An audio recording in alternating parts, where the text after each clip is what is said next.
So last week, Melissa Meyer from Yahoo, that's who it is, she was under fire for some controversial decisions as a CEO, as the boss. She made some decisions that angered feminists directly and a lot of working moms, and her decision to tell the telecommuter to come back to work for, you know, because the productivity was down in her opinion, whatever, but she took a lot of flack for that. Now we have Facebook CEO. Gotta love that affirmative action. Sheryl Sandberg, who uh, she's taking some flack now because in her book she's made some controversial statements, basically saying that when it comes to leading, women lack ambition compared to men.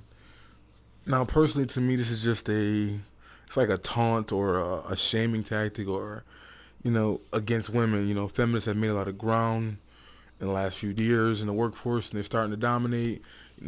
Having all these degrees in education and all that isn't enough. So she's waking up and realizing, well, damn, I'm a woman CEO, but I have all these female employees, but they don't want to go to the next level because they want to be wives and mothers, you think. And I guess this is her way of trying to ignite them to be more interested in going into fields or being into a competitive market that is very stressful and takes away your time, attention, and energy. It may have an effect on your relationships or being a mother. She wants you to ignore all those things and fight to succeed as a working female in America. So that's just basically what it seems like to me.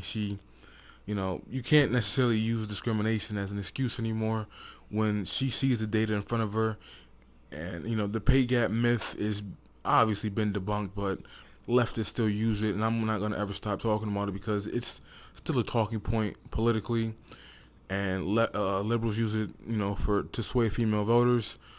But elite liberals feminists like Sheryl Sandberg, she knows that majority of the reasons why women make less is not due to discrimination, it's due to choices. And the reason why she's addressing these women specifically is because when it comes to motherhood, around the ages of 30, a lot of women fall away from the workforce because they can't deal with the fact that the children are at home and they are at work, or when they're at work they don't want to be at home. All that nonsense.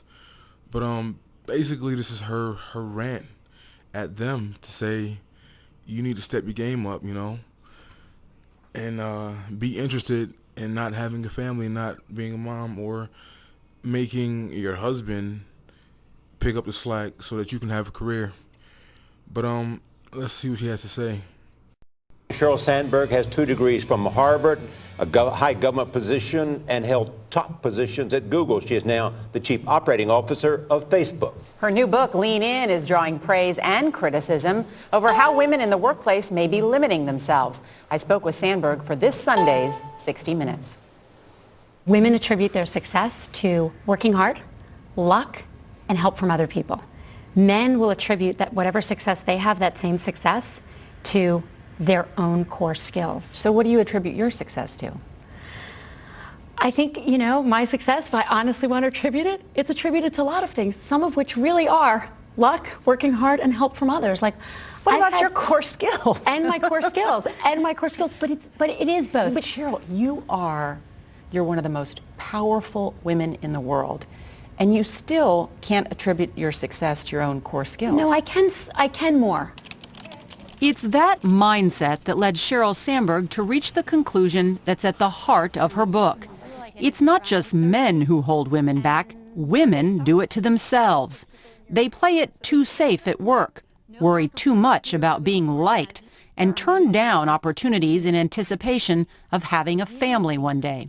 They start leaning back. They say, oh, I'm busy. I want to have a child one day. I could possibly, take on any more. Or I'm still learning on my current job. I've never had a man say that stuff to me. You're suggesting women aren't ambitious. I'm not suggesting women are ambitious. Plenty of women are as ambitious as men. But I am saying, and I want to say it unequivocally and unapologetically, that the data is clear that when it comes to ambition to lead, to be the leader of whatever you're doing, men, boys outnumber girls and women. But some women will hear that and say, wow, she's telling me I'm not working hard enough, I'm not trying hard enough. she's blaming women. Yeah. I'm not blaming women. My message is not one of blaming women. There's an awful lot we don't control. I am saying that there's an awful lot we can control and we can do for ourselves to sit at more tables, raise more hands. I can't wait to see this because this book, your interview, has created a dialogue in the country about women, ambition, reaching for power, and trying to create some sense of balance in life. And I think she's raising a question about why so many people are uncomfortable with women in power. Or do our success and likability are positively correlated for men and sometimes negatively correlated for women? And why is it that the word, well, she's an ambitious woman, is maybe viewed in a negative way? So if you had one word to describe Sheryl Sandberg, what would it be? I would say that she's trying to shake things up a bit. She's taking a risk by taking this on. As you've seen, she's already received a lot of criticism from women for bringing this up. First disagreement I have with her is this notion that men are so pompous and arrogant and, you know, we lack humility that we can't shift success or shift the credit for success to other individuals. I completely disagree with that notion. If there's anybody who's cocky, arrogant, big-headed, I'm independent, I don't need any help, that more falls in line with female attitude. I mean, a guy could have been single and born in an orphanage, and not even him, but other people will find a way to give a female credit for his success. It was the librarian that helped him read books when he was in 3rd grade. Like, and men easily will let that happen. Most men will let their wife, who wasn't even with him when he was in the gym, get credit for their success. Women are not all about, they may say, you know, my kids motivated me, or they may say something like, well, because my grandmother couldn't do it, I did it, things of that nature. But more often than not, it's not men who are, you know, won't shift their success, credibility to someone else. Look at any athlete, any entertainer, the first thing they think is their mama. They think they're a woman primarily. Even if they had a father in the home, they still think their mom. The Mangina-in-Chief gives his credit to his success to his racist grandmother, by his word, she was racist, and his mom, who was obviously a freak. But he gives them credit for his success. Now, who does he blame for his failures and his drug abuse and his pissing off in school? He blames that on the absence of his father. He doesn't ever talk about his grandfather, who was obviously there too.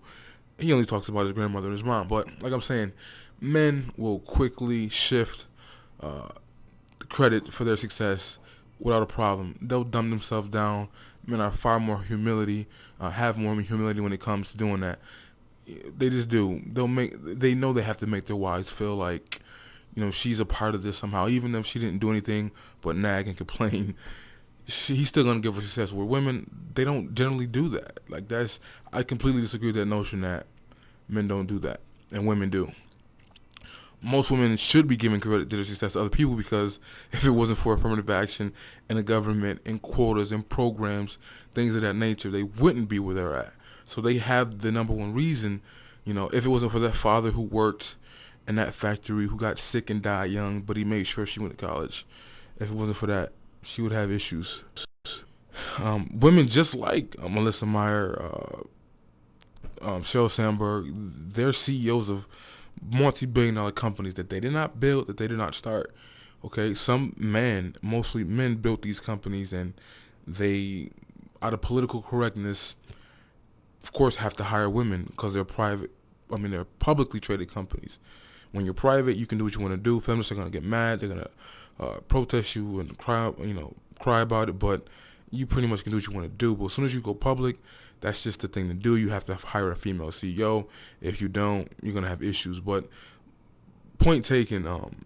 These women are CEOs of companies that they did not build. You know, Obama said you didn't build that correctly. Most female CEOs of companies that they didn't start, they didn't build that. Another person built it, and you know, females complained about it, and they said, well, you need to give us jobs. So women, by and large, have a lot of people to thank for their success, because they're not building the companies that they're CEOs of. I mean, okay, so if anybody has a lot of people to thank, it should be women. I guess the second issue I have is, well, she said specifically that men won't say to her that they're too busy to take on more responsibility, and they're too busy to, um, you know, go to the next level, or they're worried about, having a family or things of that nature. And eventually I got to do that video on the work-life balance for men and how it's always been a problem for men. But I also disagree with that notion. Well, primarily men don't have children, so a lot of times they don't have to deal with that. Now, a logical solution would be to hire women who are past the age of children-bearing age. That would make a lot of sense. You wouldn't have to have these issues that she's complaining about. You don't have to worry about, investing all this time and energy in these women, and then when they hit 30 and they want to have a family, then they want to go back home and leave the workforce. That could all be avoided by choosing women who choose to remain single, or choosing women who are past the age of bearing children and aren't really interested in getting married. But basically, she's on this notion that men don't choose their families over work, and I disagree with that notion. When you talk about the work-life balance for men, it is a reality that if a man is working not enough, not providing, there's a chance he's going to lose his family, straight up, right? And if he's working too much, he's working too hard, there's also a chance he's going to lose his family, right? So one of my coworkers pretty much told me like this: he was making a lot more money, but he's working like 80 hours a week, literally. And I think he said she saw the neighbor put on the training wheels on his daughter's bike, and a couple years, like a year and a half passed, and he comes home one day, and his daughter, she's riding the bike in front of the house, and she goes, well, look, Daddy, no training wheels, and he's like, whoa, he forgot that they were put on, yet he's like, who took them off? And that's when it dawned on him that he was spending way too much time at work. He was not involved enough in his kid's life, and he made that conscious decision to take a lesser paying job where he got to spend more time with his children. So men go through the same thing, and I use the illustration in the movie Law Abiding Citizens with Jamie Foxx's character. His wife, I think is Regina Hall, she was constantly nagging him for not being involved in her daughter's life, yet he has a position in the job that's demanding of his time and attention. And to make that type of money, that's what you're going to have to do. His female assistant was doing the exact same thing, but she didn't have a family. She didn't have a husband. She didn't have children. And there's that one scene that is amazing where she basically asks Jamie Foxx's character, is this all worth it? Did I give up being a mother, being a wife, going to 80, having great grandchildren for this? And of course she died in the movie. But, that's just reality, that some men do choose to take lesser positions. They choose to take different type of jobs too, because when they realize they're not being involved in their kid's life, it has an effect on the children, it has an effect on the wife, because she's doing it, without his help. So I disagree with that notion. Maybe a younger guy coming in, he's not going to have these issues, these problems, but any guy who's been married for a while and has kids, he understands that. And like I said, the coworker told me this about this situation. Now his wife is she makes more money than him now. Of course, it hasn't gone to her head, and she's not trying to redefine the roles. She understands, like, the majority of their marriage, they've been together 20 years this year. They've been married for 17. They've been together 23. They've been married for 20. He just had his 20-year anniversary last year. But when he met her, when they were first married, she had 2 children before they got married, and he was most likely the primary breadwinner.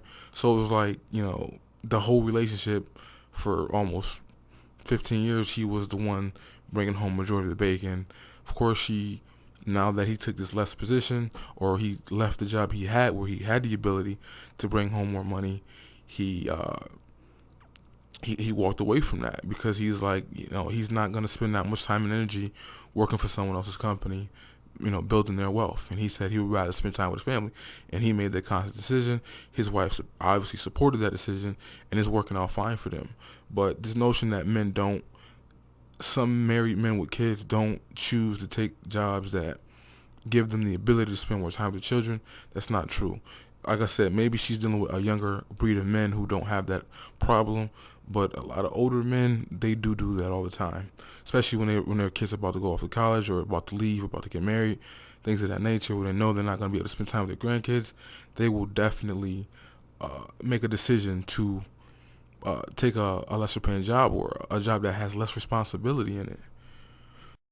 It's almost like, she's holding hostage uh, a woman's success due to her being a mother and a wife. Those are logical, rational reasons why a female would rather not take on a demanding career. Now, I just read an article the other day talking about how women are dying, not just in America, but across the board. Males, if their death rate is staying the same, but it's slowly going up.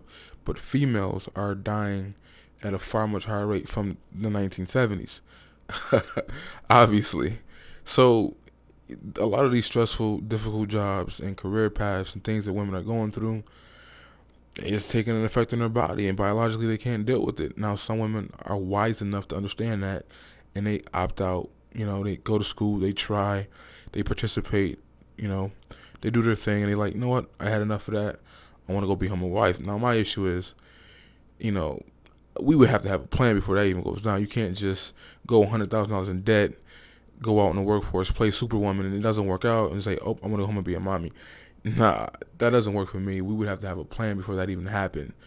And I think, to me, that's totally unfair for you to say, I give up, I want to come home and be a wife. Now, most women would say that would make me a punk because I'm not letting her be a mother or whatever, but it is what it is. You're not going to go $100,000 in debt in a degree that, especially if it doesn't have any market value, and then put all that responsibility on me. No, we need to take care of this debt first. Then you can come home and play mommy, maybe. But basically, I guess this is her way of a pet rally, or it's like peer pressure or taunting women for not choosing their careers over family and children. That put them in that position that even like Anne-Marie Slaughter said, it's difficult to be in those predicaments. And if women are saying they'd rather do this than that, and why wouldn't you respect that and let it go? Why wouldn't you say, okay, these women choose to be? There are a whole bunch of qualified men, okay, not to mention there's a bunch of women who are beyond the ages of childbearing, and this will not be a distraction, okay? So why focus on these women who could be wives, who want to be mothers, who want to, relax, so to speak? Why focus on, picking with them instead of looking at the qualified men or the women who are qualified, who are older? That doesn't make any sense to me. Again, this is just, to me, it's like she's just picking at a scab. Like, see, you women, you're not as ambitious as those men are. You're choosing families and babies over these careers. You can be a CEO just like me. You don't have to start a company or build anything. You can just take over somebody else's company and have it all given to you. But you just got to keep fighting and be more ambitious and ask more questions. And I don't know. That's just my take on it. I'm 35, Nick. And there are things, there are possibilities that I'm not going to have now. And it's okay. I know it's part of the deal. And don't get me wrong, I love working for you.